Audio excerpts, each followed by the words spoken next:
Why are the largest funds and the most well-funded companies laying off employees? Has America already gone into recession? And what should you be doing about it?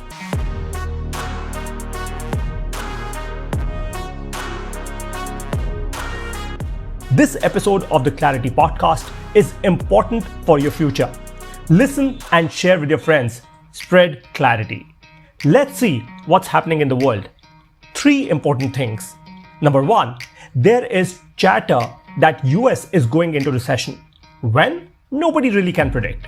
Number 2, Softbank, one of the largest investors in the world, has laid off 30% of its staff at its flagship Vision funds.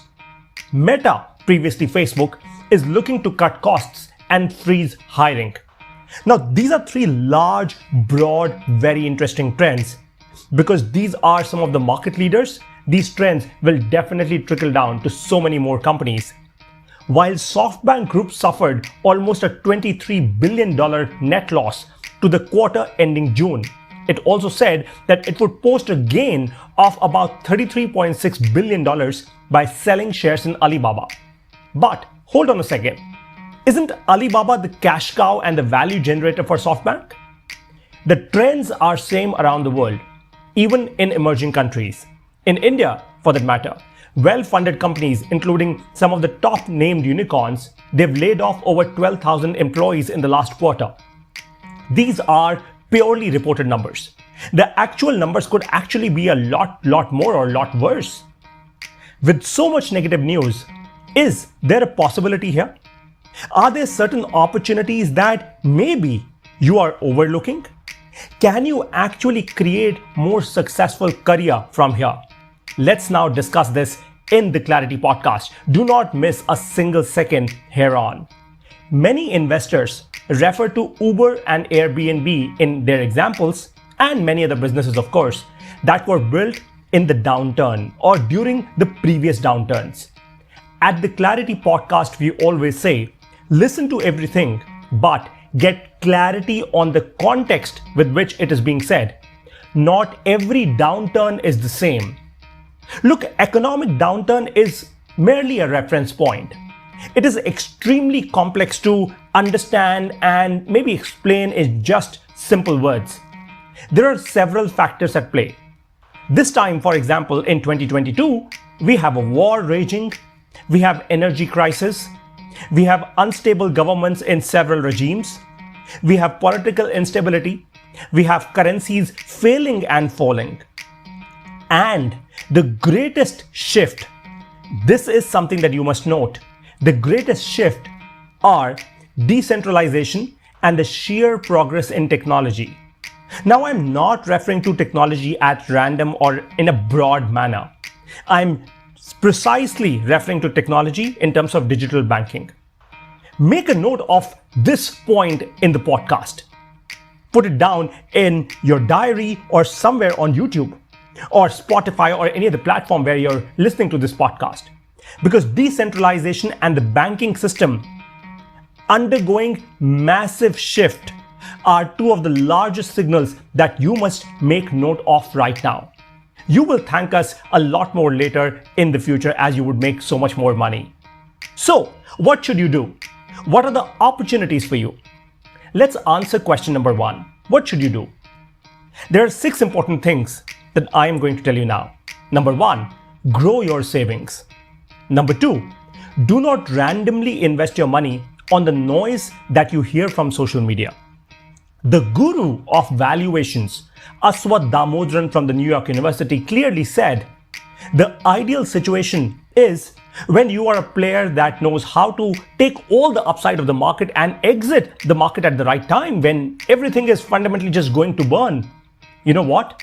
At the Clarity Podcast, we call this a fictitious narrative.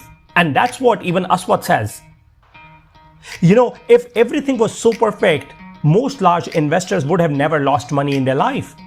So you have to really understand that a lot of things that are being sold to you on social media, new investment mechanisms, new currencies, do not get into all of that unless and until you really deeply understand it. And you also have the risk capital from all of your savings till date to actually just burn and probably forget away.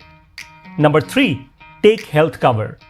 A lot of people do not have adequate health cover, and hence when health expenses that are only going to grow in the world, they suddenly come up on you, you're unable to really manage yourself. Number 4, reduce your expenses. It's extremely important that you understand the importance of momentary frugality. Reduce your expenses doesn't mean that you would cut down on everything. Reduce your expenses fundamentally mean that for the next 24 months, be very careful on where you're spending money. Maybe you could start spending on the must-haves and not the good-to-haves. Number 5, invest in low-risk assets that you can find cheap and you know that they will rise when the markets will bounce back. Now, in an economic downturn, there are a lot of such opportunities that come up. There are stocks that you can buy cheap. There is real estate that you can buy cheap. There are startup valuations that you can buy cheap. There are mutual funds whose NAVs have gone down because, of course, the stocks have gone down. So you could, buy them cheap and so much more. So keep on the lookout for what's cheap in your economy, in your region of the world, and see if you have the capital to actually buy it. At this point of time, do not or instead be very wary of leverage.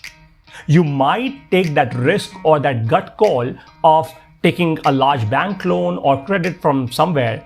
But what if the markets don't bounce back as predicted? What if it takes a lot more longer? Or what if suddenly decentralization and digital banking and all the technological shifts happening in the world, it all changes the game for you? So be very wary of it, unless and until you have all the money in the world, and of course you can experiment with whatever that you want to. Especially somebody like Mark Zuckerberg, who's probably, according to news reports, have lost about $70 billion during this year. If you're one of them, all right, you could switch off and not continue on the Clarity podcast. But let's move to point number 6. If you have the capacity, invest in health tech, climate tech, agri-tech, and microchip tech. These are the impacting, important things or technologies that the world needs more than anything else. Now let's answer the second question, which is, what are the opportunities for you? I will give you 5 important opportunities. Number 1, join a startup with more equity or ESOPs in your salary package. Number 2, invest in India. India, at least for the next 2 decades, is going to be amongst the top economies of the world.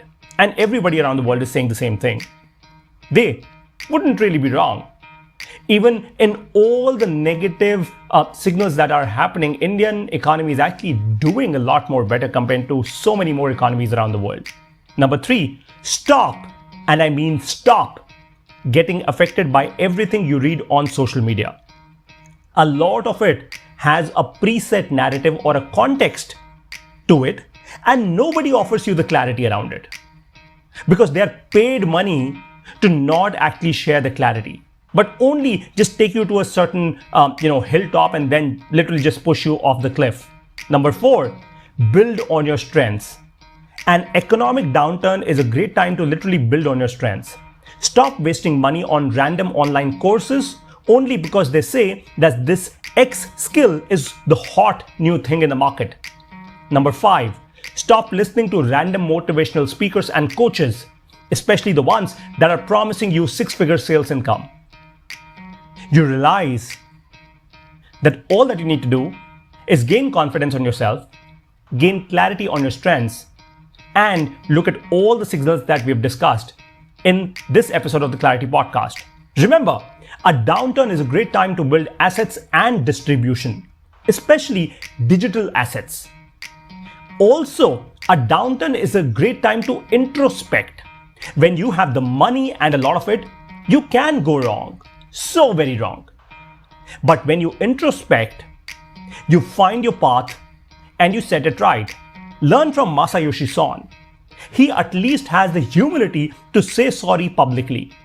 That's the incredible thing that we can learn from the Japanese, apart from so many other things. Now let's summarize this episode of the Clarity Podcast. Number 1, get ready for a choppy ride for the next 24 months.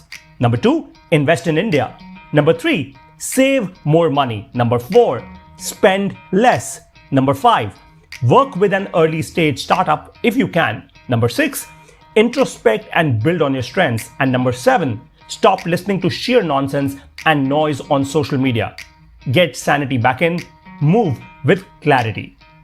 I know you have so many thoughts and questions on this podcast. Share your comments wherever that you're listening to this podcast. You can also tweet @1claritypodcast. That is @1 as in the number, Clarity Podcast. Share this podcast episode with